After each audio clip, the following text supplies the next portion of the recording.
AP రాజధాని అమరావతిలో CM Chandrababu పర్యటించారు. కూల్చివేసిన ప్రజావేదిక ప్రాంతం నుంచి చంద్రబాబు పర్యటన మొదలైంది.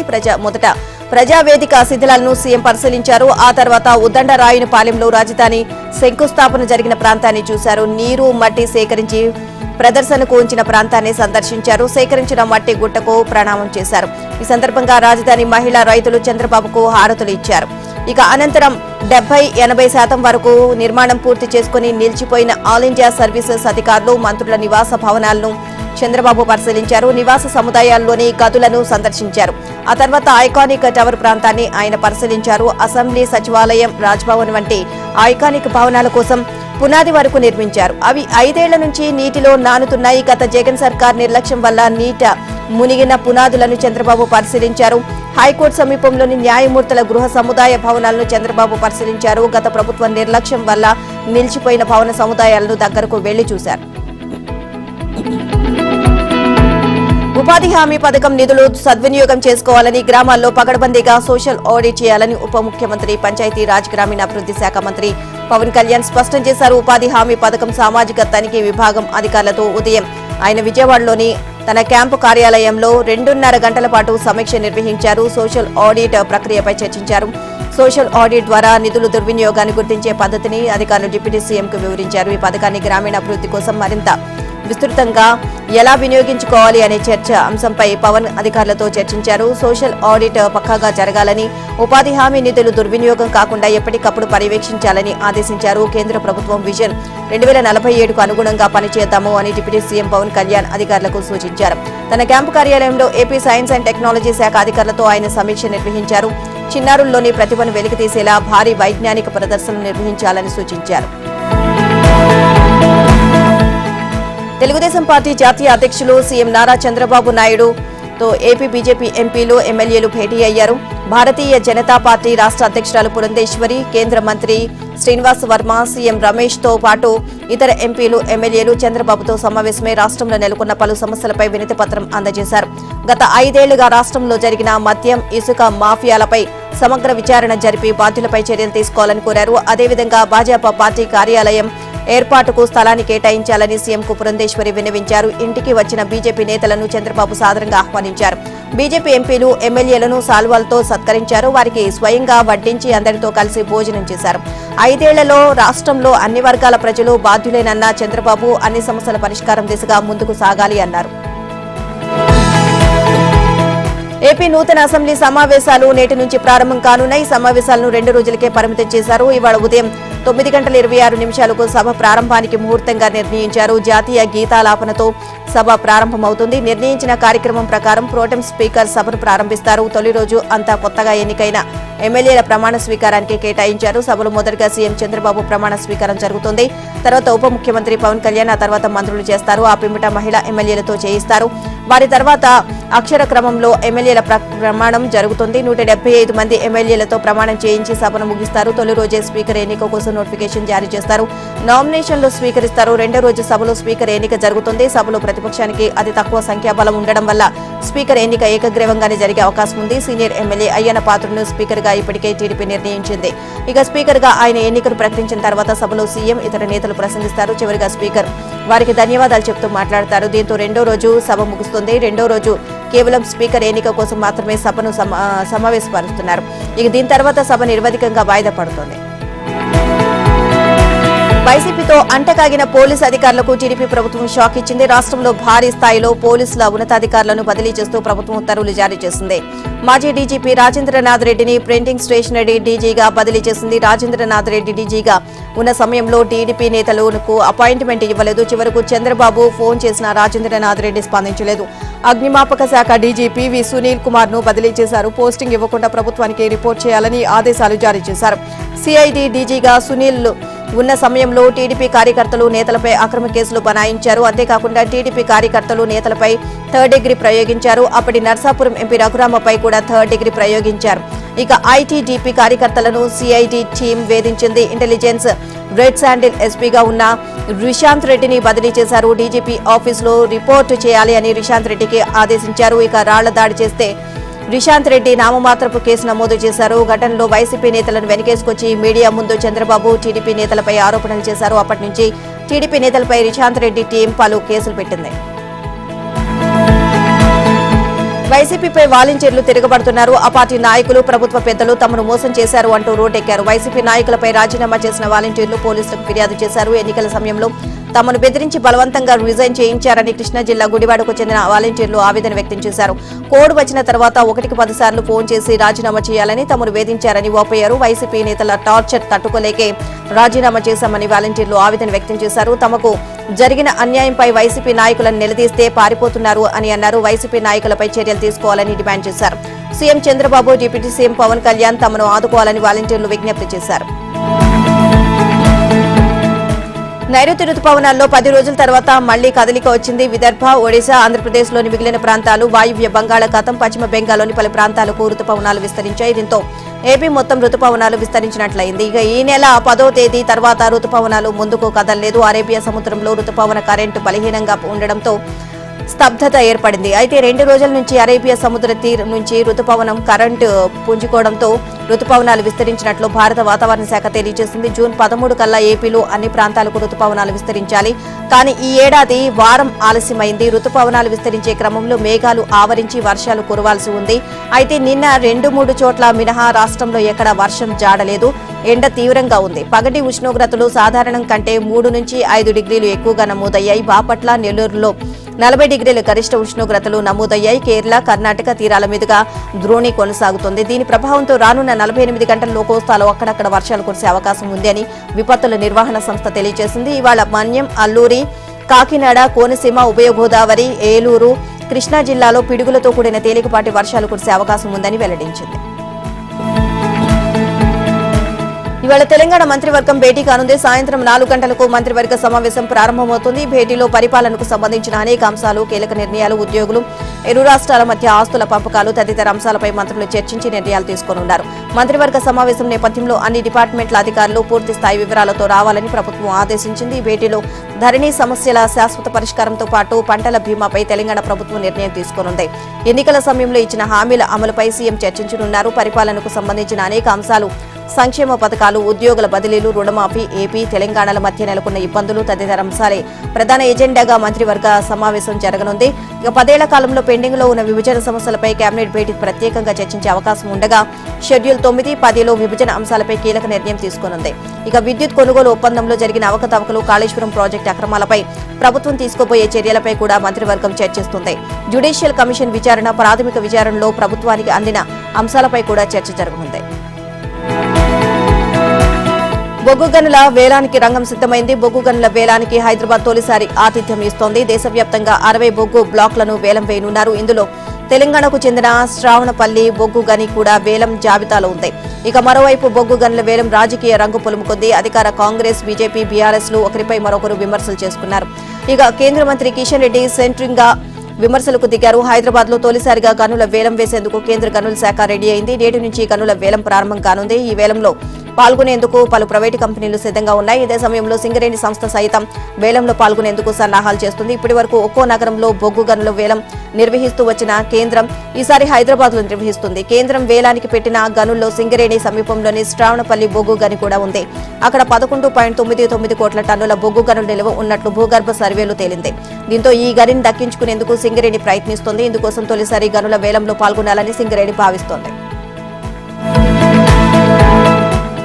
హిమాయత్ నగర్ లోని పర్యాటక భవన్ లో మంత్రి జూపల్లి కృష్ణారావు ఆకస్మిక తనిఖీ చేశారు. రిసెప్షన్ లో ఉన్న హాజరు పట్టిక, బయోమెట్రిక్ లో అటెండెన్స్ ను మంత్రి పరిశీలించారు. పూర్తి స్థాయిలో ఉద్యోగులు రాకపోవడంపై మంత్రి ఆగ్రహాన్ని వ్యక్తం చేశారు. ఇక ప్రతి ఫ్లోర్ ను పరిశీలించి ఉద్యోగులు, సిబ్బంది వివరాలపై మంత్రి ఆరా తీశారు. ఖాళీ కుర్చీలను దర్శనమివ్వడంతో అసహనాన్ని వ్యక్తం చేశారు. సంవత్సర కాలానికి సంబంధించిన అటెండెన్స్ జాబితాను తయారు చేయాలి అని, హాజరు శాతం, ఉద్యోగులు పనితీరుపై సమీక్ష నిర్వహిస్తాను అని మంత్రి పేర్కొన్నారు. ఉన్నతాధికారుల నుంచి ఉద్యోగులు, క్రింది స్థాయి సిబ్బంది వరకు అందరికీ బయోమెట్రిక్ విధానాన్ని అమలు చేయాలని ఆదేశించారు. ప్రజలకు జవాబుదారీగా ఉండాల్సిన అధికారులు విధుల్లో నిర్లక్ష్యం వహిస్తే సహించేది లేదు అని స్పష్టం చేశారు.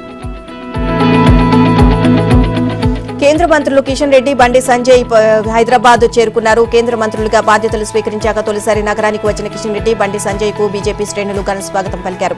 ఇక బేగంపేట ఎయిర్పోర్ట్ నుంచి బీజేపీ కార్యాలయం వరకు సెల్యూట్ తెలంగాణ పేరుతో స్వాగత ర్యాలీ నిర్వహించారు. అనంతరం రాంపల్లిలోని బీజేపీ రాష్ట్ర కార్యాలయంలో అభినందన సభ నిర్వహించారు. ఈ సందర్భంగా కేంద్ర మంత్రులతో పాటు పార్టీ ఎంపీలను ఆ పార్టీ రాష్ట్ర నాయకత్వం సన్మానించింది. బీజేపీకి తెలంగాణలో 8 మంది ఎంపీలు, 8 మంది ఎమ్మెల్యేలు ఉన్నారు. వచ్చే శాసనసభ ఎన్నికల్లో భాగ్యలక్ష్మి అమ్మవారి ఆశీస్సులతో 88 స్థానాలు విజయం సాధించి రాష్ట్రంలో బీజేపీ జెండా ఎగురవేయడం ఖాయమని కిషన్ రెడ్డి ఉద్ఘాటించారు. మరోవైపు కేంద్ర మంత్రి బండి సంజయ్ కుమార్ మరోసారి సంచలన వ్యాఖ్యలు చేశారు. రాష్ట్రంలో బీజేపీ అధికారంలోకి వచ్చిన వెంటనే పాతనగరంలోని భాగ్యలక్ష్మి అమ్మవారి దేవాలయాన్ని గోల్డెన్ టెంపుల్ గా మారుస్తామని ప్రకటించారు. ఇక భాగ్యలక్ష్మి అమ్మవారి దయ వల్లే బీజేపీ తెలంగాణలో 8 ఎంపీ సీట్లను గెలిచింది అన్నారు. అమ్మవారి దయ వల్లే ఆనాడు ప్రజా సంగ్రామ యాత్ర విజయవంతమైంది అని సంజయ్ చెప్పుకొచ్చారు.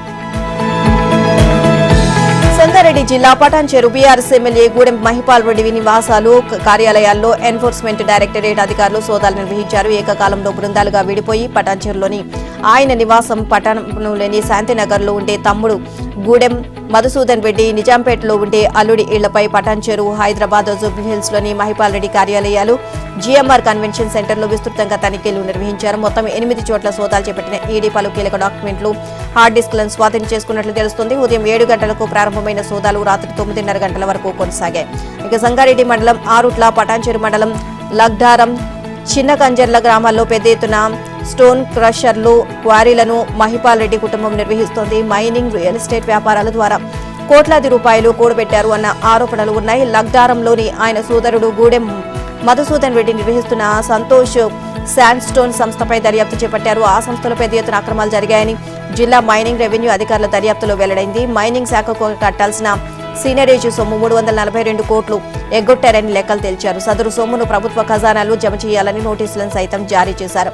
లీజులో లేని భూమిలో అక్రమ మైనింగ్ పాల్పడినందుకు గూడెం మధుసూదన్ రెడ్డిపై రెవెన్యూ, మైనింగ్ శాఖల వేర్వేరుగా పోలీసులకు ఫిర్యాదు చేయడంతో కేసులు నమోదు చేశారు. ఫోన్ ట్యాపింగ్ కేసులో దర్యాప్తు అధికారులకు కోర్టులో చుక్కెదురైంది. సంచలనం సృష్టించిన ఈ కేసులో ఇప్పటి వరకు జరిగిన దర్యాప్తుపై అధికారులు ఇటీవల నాంపల్లి కోర్టులో ఛార్జ్షీట్ దాఖలు చేశారు. ఆ అభియోగ పత్రాలను పరిశీలించిన న్యాయమూర్తి అందులో వివరాలు సమర్పించిన ఆధారాలు సమగ్రంగా లేవని పేర్కొంటూ ఛార్జ్షీట్ను తిరస్కరించారు. దీంతో అధికారులు న్యాయ నిపుణుల సలహాతో ముందుకు సాగాలని నిర్ణయించారు. ఛార్జ్షీట్ తిరస్కరణకు గురవడం, తమ రిమాండ్ 90 రోజులు పూర్తవడంతో జైల్లో ఉన్న నిందితులు Radhakishan Rao, Bhujangarao, Tirupatanna mandatory bail petition వేశారు. 90 రోజుల జ్యుడిషియల్ రిమాండ్ను పూర్తి చేసుకున్నామని దర్యాప్తు అధికారులు ఛార్జ్షీట్ను దాఖలు చేయకపోవడంతో తమకు బెయిల్ ఇవ్వాలని కోర్టుకు విజ్ఞప్తి చేశారు. అయితే కేసు కీలక దశలో ఉంది అని, ఇప్పుడు నిందితులు బయటకు వస్తే దర్యాప్తునకు ఆటంకం కలిగించే ప్రమాదం ఉంది అంటూ గురువారం జరిగిన విచారణ సందర్భంగా పీపీ వాదనలు వినిపించారు. ఇరుపక్షాల వాదనలు నమోదు చేసుకున్న జడ్జి పీపీ వాదనలతో ఏకీభవిస్తూ నిందితుల బెయిల్ పిటిషన్ను డిస్మిస్ చేశారు. ప్రాంతీయ రింగ్ రోడ్ నిర్మాణంలో ఒక్కో అడుగు ముందుకు పడుతోంది. 2 నెలల్లో టెండర్లకు వెళ్లనుండగా అక్టోబర్లో ఉత్తర భాగం పనులు మొదలు కానున్నాయి. నిర్మాణం ప్రారంభించేందుకు అనువుగా రహదారికి సాంకేతికంగా ఒక నెంబర్ ఇవ్వాల్సి ఉంటుంది.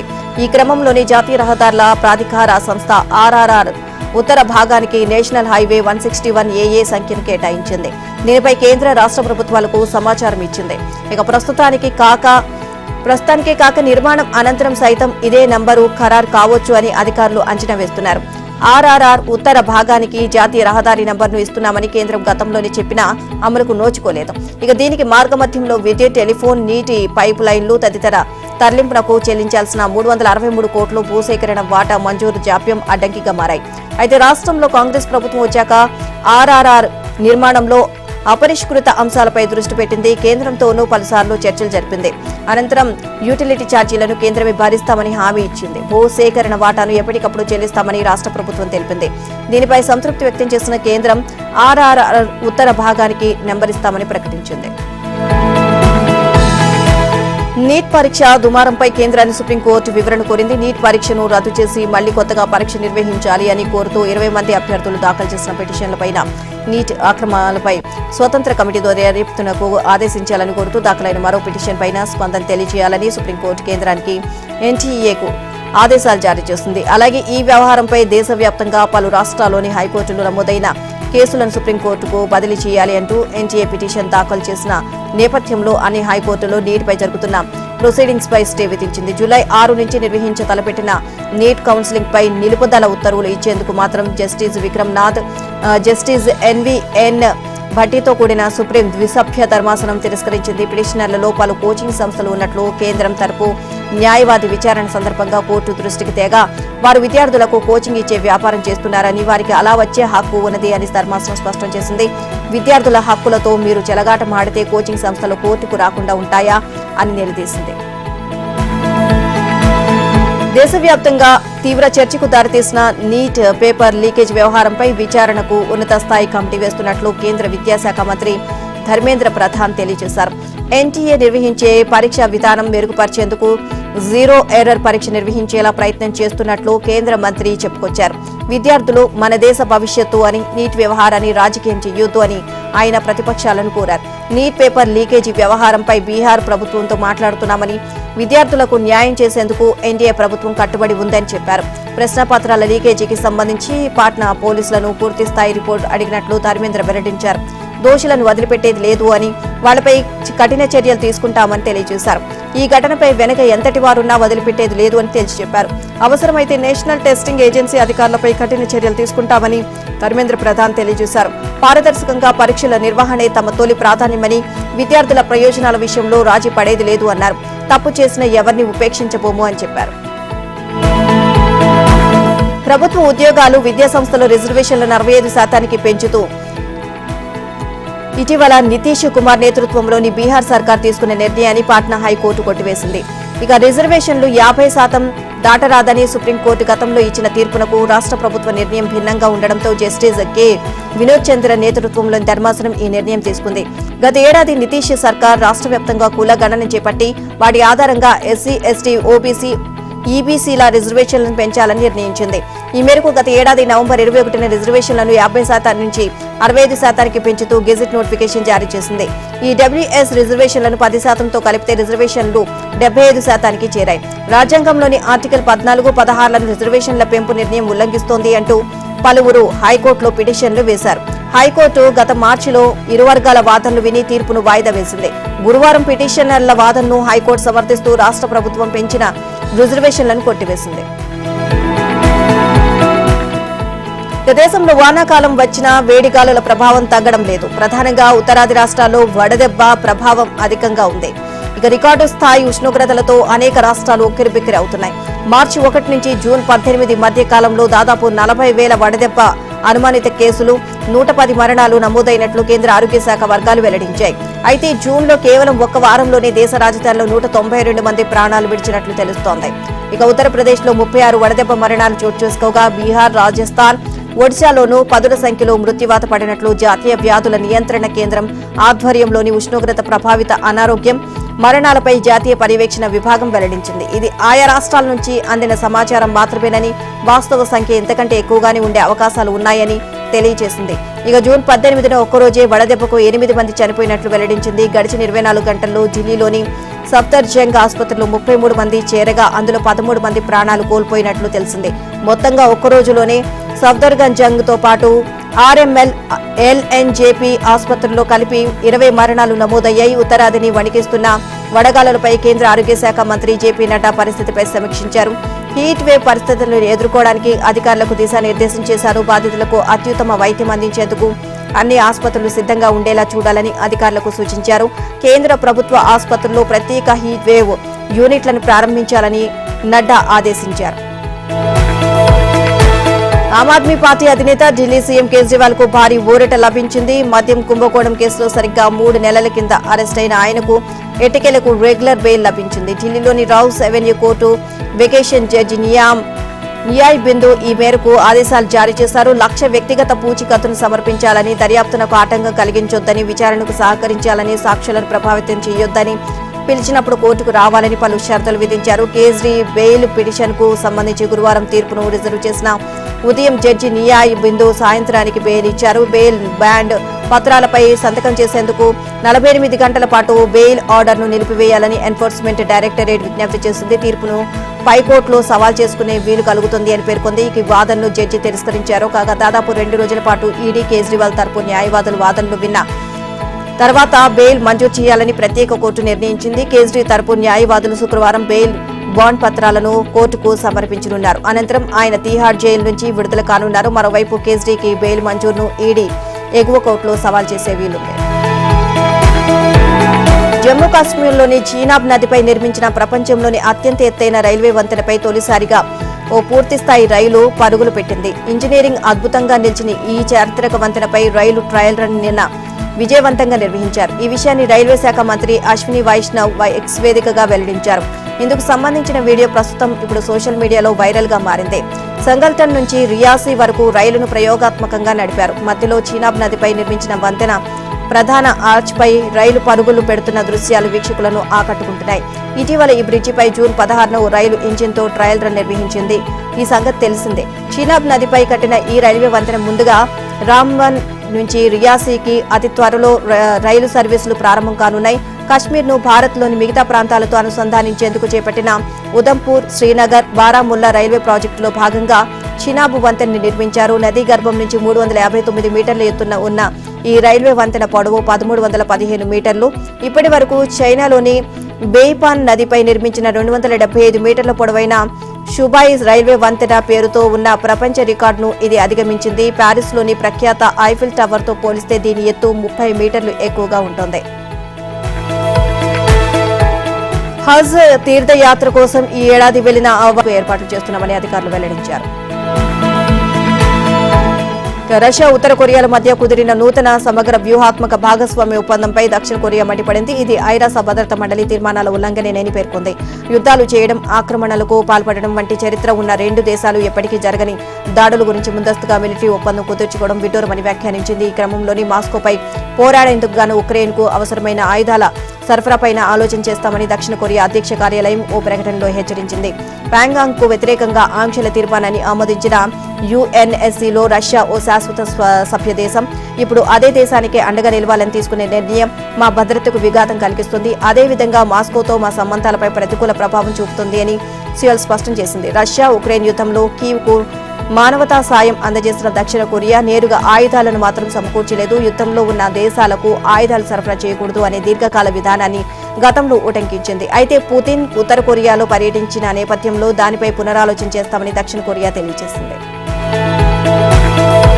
కెనడా, ఇరాన్ల మధ్య మరోసారి ఆగ్రహ జ్వాలలు ఎగిసిపడ్డాయి. కెనడా తీసుకున్న ఓ నిర్ణయం పట్ల ఇరాన్ బగ్గుమంది. ఇరాన్లోని అత్యంత శక్తివంతమైన రివల్యూషనరీ గార్డ్స్ కోర్ దళాన్ని కెనడా తమ దేశ తీవ్రవాద సంస్థల జాబితాలో చేర్చడంతో ఇరు దేశాల సంబంధాలు మరింత క్షీణించాయి. కెనడా తీసుకున్న ఈ నిర్ణయం ఐఆర్జీసీ చట్ట నిబద్ధత, శక్తిపై ఎలాంటి ప్రభావం చూపింది అని ఇరాన్ విదేశాంగ శాఖ అధికార ప్రతినిధి నాజర్ కనానీ పేర్కొన్నారు. కెనడా నిర్ణయాన్ని తెలివి తక్కువ, రాజకీయ ప్రేరేపితమైన కుట్రపూరిత చర్యగా అభివర్ణించారు. ట్రూడో సర్కార్ చర్యపై స్పందించేందుకు టెహ్రాన్కు హక్కు ఉందని పునరుద్ఘాటించారు. ఇరాన్ ఐఆర్జీసీలోని కుత్సు ఫోర్స్ అనే విభాగం విదేశాల్లో కార్యకలాపాలు నిర్వహిస్తోంది. రివల్యూషనరీ గార్డ్స్ ప్రపంచవ్యాప్తంగా ఉగ్రవాదాన్ని ఎగదోస్తోంది అని గతంలో పాశ్చాత్య దేశాలు ఆరోపించాయి. దీంతో 2019లోనే అమెరికా ఐఆర్జీసీని ఉగ్రవాద సంస్థల జాబితాలో చేర్చిన సంగతి తెలిసిందే. ఇక తాజాగా కెనడా కూడా ఇలాంటి నిర్ణయం తీసుకుంది. తమ దళంపై వస్తున్న ఆరోపణలను టెహ్రాన్ కొట్టిపారేస్తోంది. ఎలైట్ ఫోర్స్ జాతీయ భద్రతను కాపాడే బాధ్యత తమపై ఉంది అని దాన్ని సార్వభౌమ సంస్థగా ఇరాన్ చెప్పుకొచ్చింది.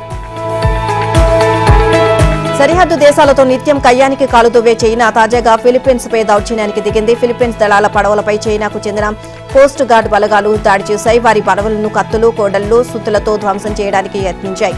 ఈ ఘటన ఇరు దేశాల మధ్య ఉద్రిక్తతలకు పెంచింది. తమ నౌకాదళానికి చెందిన 2 బోట్లు సెకండ్ థామస్ పోల్కు ఆహారం, ఇతర వస్తువులను తీసుకువెళ్తుండగా చైనా దళాలు దాడి చేసినట్లు ఫిలిప్పీన్స్ వెల్లడించింది. బీజింగ్ దళాలు తొలుత ఫిలిప్పీన్స్ దళాలతో వాదనకు దిగాయి. అనంతరం ఆ బోట్లలోకి చొరబడ్డాయి. మనీలా పడవల్లో ఉన్న బాక్సుల్లోని M4 రైఫిల్స్ ను వారు స్వాధీనం చేసుకున్నారు. వీటితో పాటు ఇక్కడే ఉన్న నావిగేషన్ పరికరాలను కూడా సీజ్ చేశారు. ఈ ఘటనలో ఫిలిప్పీన్స్ దళాల్లోని పలువురు గాయపడ్డారు.